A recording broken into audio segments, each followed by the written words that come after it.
মক্তবে শিশু যৌন নিপীড়ন, লম্পট ইমামকে গণধোলাই। পটুয়াখালীর কলাপাড়ায় মক্তবে পড়তে আসা কোমলমতি শিশুদের ওপর যৌন নিপীড়নের এক চাঞ্চল্যকর ও ন্যাক্কারজনক ঘটনা ঘটেছে। মহিপুর থানার আরামখোলা গ্রামে পবিত্র ধর্মীয় শিক্ষার আড়ালে শিশুদের ওপর ধারাবাহিক নির্যাতন চালিয়ে আসছিল স্থানীয় একটি মসজিদের ইমাম।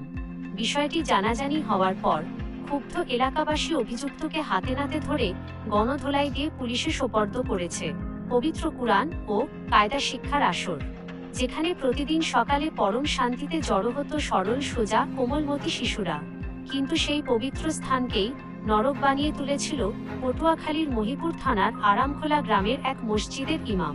দীর্ঘদিন ধরে মক্তবে পড়তে আসা অবুঝ শিশুদের ফুসলিয়ে এবং ভয়ভীতি দেখিয়ে প্রতিদিন কোনো না কোনো শিশুর ওপর পাশবিক ও যৌন নির্যাতন চালিয়ে আসছিল এই নরপশু। ভিডিও চিত্রেও দেখা যায়, খাবার দেওয়ার প্রলোভনে বা কৌশলে নিজের ঘরে ডেকে নিয়ে গিয়ে সে এই জঘন্য কর্মকাণ্ড চালাত। পৈশাচিক এই নির্যাতনের মাত্রা এতটাই ভয়াবহ ছিল যে অবশেষে বাধ্য হয়ে ভুক্তভোগী শিশুরা বিষয়টি তাদের পরিবারের কাছে প্রকাশ করে। ঘটনাটি এলাকায় ছড়িয়ে পড়ার সাথে সাথেই তীব্র ক্ষোভের আগুন জ্বলে ওঠে স্থানীয়দের মাঝে।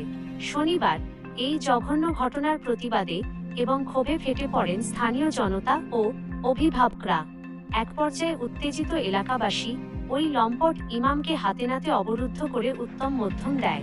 খবর পেয়ে মহিপুর থানা পুলিশ দ্রুত ঘটনাস্থলে পৌঁছে পরিস্থিতি নিয়ন্ত্রণে আনে এবং অভিযুক্তকে উত্তেজিত জনতার হাত থেকে উদ্ধার করে থানা হেফাজতে নিয়ে যায়। ধর্মীয় শিক্ষার মতো একটি পবিত্র জায়গায় বসে যিনি এমন জঘন্য ও বিকৃত মানসিকতার কাজ করতে পারেন, তিনি কোনোভাবেই ইমাম পদের যোগ্য নন। সে মানুষরূপী এক কলঙ্ক, সমাজের কীট। আমরা এই লম্পটের দৃষ্টান্তমূলক ও কঠোরতম শাস্তির দাবি জানাচ্ছি। থানা পুলিশ সূত্রে নিশ্চিত করা হয়েছে, অভিযুক্ত ইমামকে বর্তমানে কঠোর পুলিশ হেফাজতে রাখা হয়েছে। ভুক্তভোগী শিশুদের পরিবারের পক্ষ থেকে লিখিত অভিযোগ ও নিয়মিত মামলা দায়েরের প্রস্তুতি চলছে। একটি পবিত্র স্থানে বসে শিশুদের ওপর এমন বিকৃত নির্যাতনের সুষ্ঠু ও নিরপেক্ষ তদন্তের মাধ্যমে দ্রুততম সময়ে কঠোরতম বিচার নিশ্চিত হোক, এমনটাই এখন পুরো এলাকাবাসীর দাবি।